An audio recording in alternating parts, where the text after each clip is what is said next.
Hello, my dear friends. You're watching the Military Situation Room, and today we will go through the latest situation unfolding across Ukraine.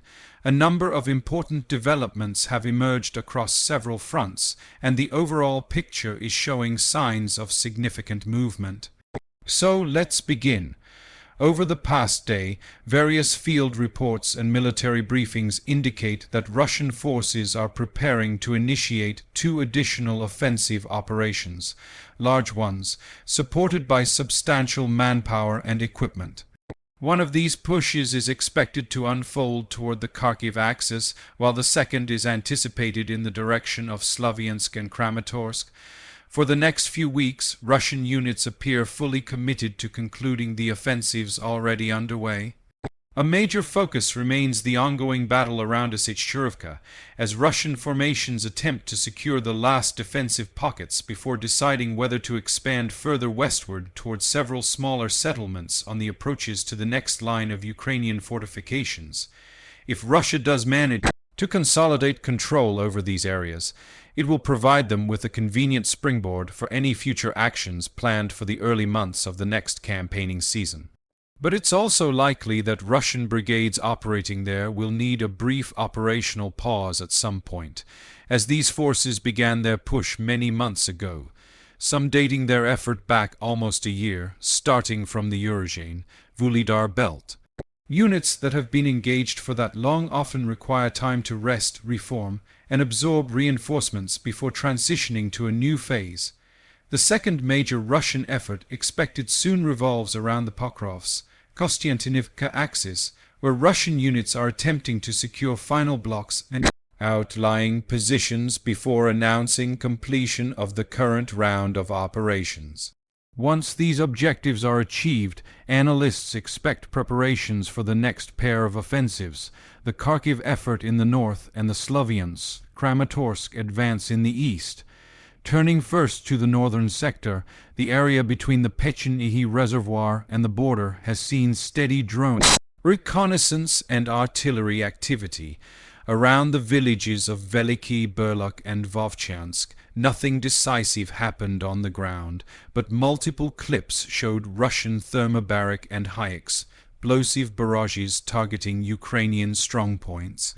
These strikes usually precede a ground push, suggesting Russian storm units might attempt to expand their control lines soon. Additional footage emerged from southern Vilcha, where Russian operators claimed they identified and struck positions belonging to a Ukrainian assault platoon. This indicates that Russia is attempting to complete the clearing of Vilcha and stabilize the line east of Vovchansk before moving deeper into the Kharkiv region. One of the most significant updates, however, concerns the Pechenyi Reservoir area. Multiple videos appeared showing that the main dam at the southern end suffered heavy damage from Russian strikes. That dam, along with another hydraulic structure located further southeast near Stary Saltiv, was considered a key supply route for Ukrainian forces supplying their northeastern defenses. With these crossings disabled, Ukrainian logistics will be forced into a narrow corridor running between the reservoir and the Oskil River. This creates a predictable and easily targetable channel for Russian artillery and FPV drones operating from recently secured positions around Zapadny and neighboring zones. At that distance, drones and tube artillery can hit the corridor with relative ease. This explains why Ukrainian forces have been counterattacking around Kupiansk. Their aim is to push Russian units back from the Oskil line and prevent them from sealing the supply routes entirely. If Ukrainian units manage to regain the western bank of Kupiansk city, they could disrupt Russian plans for a deeper break through into the northeastern region.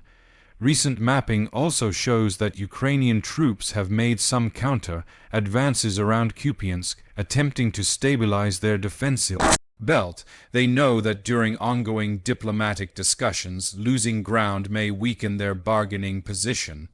Any potential agreement would likely reflect either the line of contact or a modified version of it, so Ukraine is under pressure to hold as much ground as possible. Meanwhile, the Russian Ministry of Defense confirmed that Russian forces have taken full control of the settlement of Kucherivka. Combined with earlier reports of gains near Petropavlivka, Russian troops are consolidating a firmer foothold east and southeast of Kupiansk. Their next steps likely involve pushing towards Sinkivka and Korolivka to encircle Kupiansk from several directions. Now shifting south toward the Saiva-Sklyman axis, this is another area expected to become active soon. Russian forces appear close to finishing the battles for Siversk and parts of Lyman, which would open an operational corridor towards Slavyansk. Capturing Siversk would allow Russian units to pressure Slavyansk from the north, northeast, and east simultaneously. A series of videos from Siversk itself showed substantial changes. One clip geolocated Russian infantry entering buildings in the eastern districts, confirming that Russian troops are physically present there. Another video, this time from the central part of town near School No. 1, showed a Ukrainian drone striking a Russian flag that had been placed atop a structure. Analysts are debating whether the flag was positioned by ground troops or dropped by a drone. If placed manually by ground personnel, it implies Russian troops have already taken most of the eastern bank of Siversk and may be completing clearing operations. If the flag was drone-delivered, then it may represent a psychological operation designed to confuse Ukrainian forces. However, considering the earlier pattern observed in Vovchan Square, Russian forces installed flags shortly before announcing full control. It appears likely that Siversk is nearing collapse, with Russian troops securing roughly 60–80% of the town. Once Siversk falls, Russia will have clear access to the northern approaches of Slavyansk and Kramatorsk, marking the beginning of a critical phase in the long-running Donbas campaign. Further along the line, Russian forces continued pressing around Zakitny.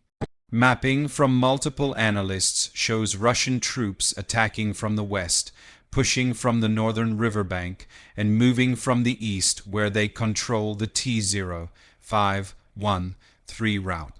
This multi-directional pressure is consistent with preparations for a larger operation aiming to cut Ukrainian positions along the M03 highway. Attention has also shifted to the settlements of Vesel and Pivnish, where Russian sources claim significant progress. Ukrainian drone footage from the village of Pivilia shows a destroyed bridge across the small river running near the dam. Ukrainian forces allegedly demolished the crossing themselves to delay a Russian advance toward Ozryanivka and the approaches to Slavyansk. Such defensive demolitions are common when forces attempt to slow a mechanized advance. This matters because capturing several settlements along the M03 corridor would effectively collapse Ukrainian defenses in the Donetsk region's northern tier. Those towns are also focal points in the ongoing diplomatic discussions, so whichever side holds them will shape future negotiation terms. Russian officials have repeatedly stated that these areas will come under Russian control either through military action or diplomatic agreement. If they seize them militarily, their negotiating demands may increase significantly, possibly involving the establishment of a buffer zone extending further west. Moving to the Kostiantynivka front, Russian units reportedly advanced in both the eastern and southeastern neighborhoods. Several blocks have changed hands, with evidence showing Russian assault groups now operating deeper inside the urban area. At the same time, fighting continues around the Yurivka area northeast of the city, where Russian units seek to widen their breach. If they manage to slice the territory into smaller tactical pockets, they could isolate parts of the Ukrainian garrison and capture the city sector by sector. Analysts expect this region to face decisive confrontations in the coming year, as both sides understand the strategic significance of these towns for control of the broader Donbas area. In the Pokrovsk, Mirnorad area, Russian reports claim the settlement of Rivne has fallen under Russian control. Map comparisons show Russian troops pushing beyond their previous lines and storm units active farther west than officially acknowledged. Ukrainian forces appear to be concentrated in an increasingly tight zone with limited evacuation options. Despite this, Ukrainian formations continue resisting rather than withdrawing. A separate video from northern Pokrovsk appeared showing Ukrainian troops raising a flag on a building. However, it remains unclear whether the footage is recent or archived. Analysts have placed a marker on the map, but are waiting for further evidence before updating territorial control. In the Huliaipol sector, newly released footage, too graphic to review in detail, confirmed that Russian units have established positions in the eastern part of the town and are pushing forward. This battle is significant because it sits on a fortified defensive network stretching westward toward the Dnipro River. If Russia breaks this line quickly, large parts of the region east of the river could become extremely difficult for Ukraine to defend. Before we wrap up, it's clear that every sector of the front is entering a new and far more intense phase. Russian forces are steadily tightening pressure across multiple axes, while Ukrainian units are trying to reinforce critical positions and delay any major breakthrough for as long as possible. Each move on the ground is shaping the next stage of the wider conflict, and every tactical gain, whether it's a village, a road network, or a key logistical artery, is now influencing the broader negotiations happening behind the scenes. As these developments unfold, we will continue tracking each battlefield shift with careful detail, verifying information from both sides, and presenting what is actually happening on the ground.